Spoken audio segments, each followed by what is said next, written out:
स्वागत है आप सभी का हरा एकेडमी में, जहां पर आपको सीयूईटी 2025 के लिए मोस्ट इंपॉर्टेंट क्वेश्चंस करवा रहा हूं। मैं 1000 क्वेश्चंस का सीरीज चल रहा है जिसमें हिस्ट्री के 5 पार्ट्स अपलोड कर चुका हूं। उसका लिंक आप डिस्क्रिप्शन में मिल जाएगा, वहां से जाकर देख सकते हो। उसके अलावा उनके पीडीएफ चाहते हो तो उसका भी लिंक डिस्क्रिप्शन में है। टेलीग्राम चैनल पर जाकर वहां से आप उस चीज को अवेल कर सकते हो। अभी क्या है, आज से मैं पॉल साइंस का 1000 क्वेश्चन का सीरीज करवाने वाला हूं, क्योंकि चल रहा है हमारा हिस्ट्री का हो चुका है, लगभग पॉल साइंस का चल रहा है। इसी तरीके से और भी हिंदी का भी मैं करवाने वाला हूं। तो आज जो है ये हिस्ट्री का पॉल साइंस का है 1000 क्वेश्चन का सीरीज, जिसमें आपको कुछ नहीं करना है, ध्यान से सुनना है। इसके अलावा आपको क्विज क्वेश्चंस अटेम्प्ट करना है। थोड़ा लंबा खिंच सकता है, जानना जरूरी है कि आपको चैनल पर मिल क्या क्या रहा है। इस फॉर्मेट में आप अटेम्प्ट करना चाहते हो तो टेलीग्राम चैनल पर कर सकते हो। आज का शुरू करते हैं हम पॉल साइंस में। पहला क्वेश्चन कहता है, पहले आम चुनाव में कांग्रेस का प्रभुत्व किसके कारण नहीं था? मतलब इनमें से 3 ऐसे कारण होंगे जिसकी वजह से कांग्रेस का वर्चस्व बना रहा था शुरुआत के 3 आम चुनाव में।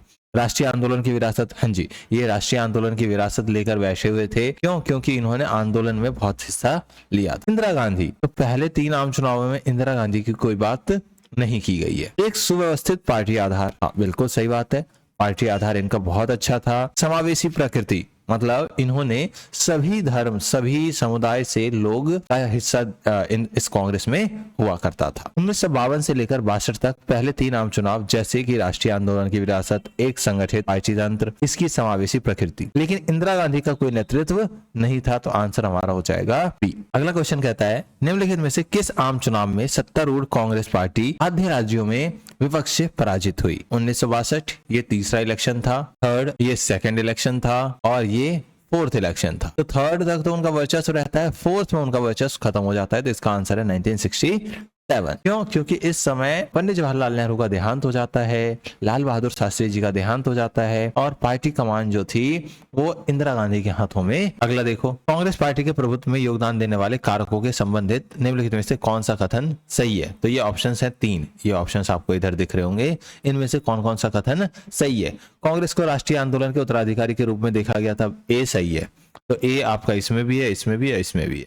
कांग्रेस पहले से ही एक बहुत अच्छी तरह से संगठित पार्टी थी, बी भी सही है। तो इसमें तो है नहीं, इसमें भी है बी और इसमें भी है। कांग्रेस के पास स्थानीय स्तर तक एक संगठनात्मक नेटवर्क भी था, तो ये भी सही है। तो आंसर ए बी सी तीनों ही कथन सही है कांग्रेस के बारे में। निम्नलिखित में से कौन सा भारत में अभी के चुनावी राजनीति का अभिलक्षण नहीं है? मतलब अभी जो चुनाव होता है उसमें कौन सी चीज नहीं है? तो आप ए ऑप्शन देखते हो तो बहुदलीय प्रथा बिल्कुल सही है, जहां राष्ट्रीय क्षेत्रीय दल अलग अलग सक्रिय हैं और वो पार्टिसिपेट करते हैं। चुनाव पूर्व और बाद गठबंधन बनाना हो जाता है, बिल्कुल ये भी सही है, गठबंधन होता है। मतदाताओं की चुनावी पसंद और भागीदारी में वृद्धि देखी जा रही है। अब है कांग्रेस का प्रभुत्व वाला युग अब समाप्त हो चुका है। विशेषतः हाँ ये आंसर होगा, क्योंकि ये ऐसा नहीं देखने को मिलता है, स्थिरीकरण नहीं है, इनका प्रभुत्व खत्म हो चुका है, कम हो चुकी है इनकी वर्चस्व।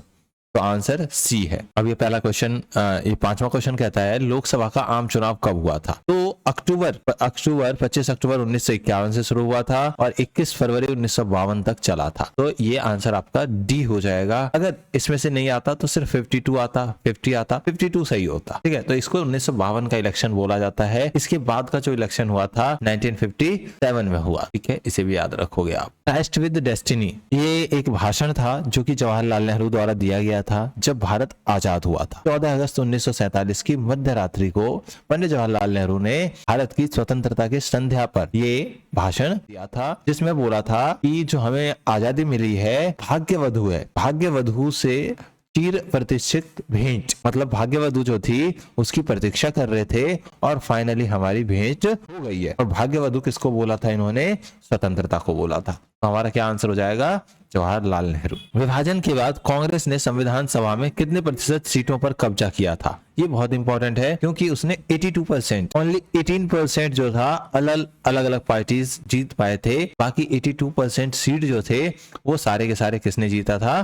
कांग्रेस ने जीता। अब याद अभी रखोगे आप, 364 seats out of 364 out of 489 seat. तो ये 82% के आसपास था और इन्होंने इतनी सीटें। कांग्रेस प्रणाली वाक्यांश का प्रयोग किसने किया? तो रजनी कोठारी एक ऐसे प्रसिद्ध वैज्ञानिक थे, राजनीतिक वैज्ञानिक थे, पॉलिटिकल साइंटिस्ट थे, जिन्होंने कांग्रेस प्रणाली वर्ड दिया था। इसका मतलब क्या था कि जितने भी इलेक्शन हो रहे थे उसमें जीत कौन रहा था, कांग्रेस जीत। इसीलिए कांग्रेस प्रणाली शब्दावली का प्रयोग किया गया। उनका कहना था कि कांग्रेस पार्टी उस समय न केवल एक राजनीतिक दल थी बल्कि वह पूरे राजनीतिक तंत्र का केंद्र बिंदु बन चुकी थी, जिसमें विपक्ष भी कांग्रेस के ढांचे के भीतर ही अपनी भूमिका निभा रहा। अगला क्वेश्चन है, भारतीय राष्ट्रीय कांग्रेस के पहले अध्यक्ष कौन थे? जो शुरुआत में जब इसकी स्थापना हुई तो स्थापना करा था ए.ओ. ह्यूम ने, और इसके अध्यक्ष जो थे डब्ल्यू.सी.